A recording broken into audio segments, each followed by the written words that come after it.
আমাদের বাংলাদেশটাকে যদি উন্নতির দিকে ধাবিত করতে চান, তাহলে প্রত্যেক জনগণের যে কাজটা করতে হবে, প্রথমেই স্থানীয় নির্বাচন প্রথম দেওয়া, এরপরে জাতীয় নির্বাচন দেওয়া।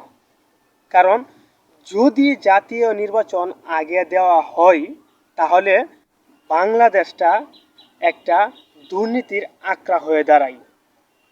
তো এটা কিভাবে আঁকড়া হয়ে দাঁড়ায় আমি সংক্ষেপে আপনাদেরকে বলি। যদি না জাতীয় নির্বাচনের মাধ্যমে, হ্যাঁ, এই প্রত্যেকটা থানায় আসন ভিত্তিক এমপি মন্ত্রী নির্বাচিত হয়ে যায়, তাহলে তাদের প্রতিনিধিত্বের মাধ্যমে সব এই প্রার্থী বাছাই করা হয়। আমি জিনিসটা বুঝাইতে পারছি। মনে করেন একটা দুইটা থানা কিংবা একটা থানায় একটা এমপি থাকে, যেটাকে বলে এই সংসদ সদস্য। তো উনি নিজেই তার প্রার্থীগুলোকে বাছাই করে স্থানীয় নির্বাচনে, মানে চেয়ারম্যান, মেম্বার, কাউন্সিল, এগুলাই নমিনেশন দিয়ে থাকে।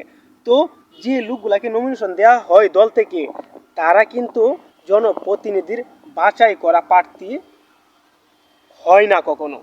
তারা নিজের জোর কাটিয়ে, দল ক্ষমতা কাটিয়ে তারা জনপ্রতিনিধি হয়ে যায়। তো ওই লোক যখন এই জনপ্রতিনিধি হয় স্থানীয় পর্যায়ে, তখন জনগণের কথা চিন্তা করে না। সে চিন্তা করে সবসময় নিজের কথা, নিজের ফ্যামিলির কথা, হ্যাঁ, নিজের আত্মীয় স্বজনের কথা।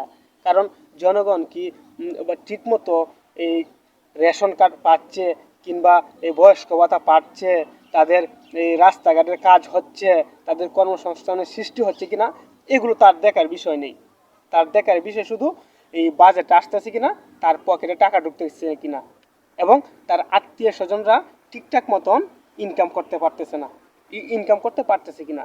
তো এগুলো হয়েছে আমাদের বাংলাদেশের সবচেয়ে বড় সমস্যা। এই জন্য প্রথমেই স্থানীয় নির্বাচন দিতে হবে, তারপর জাতীয় নির্বাচন। তাহলে দেখবেন বাংলাদেশটা আরও অনেক দূরে এগিয়ে যাবে।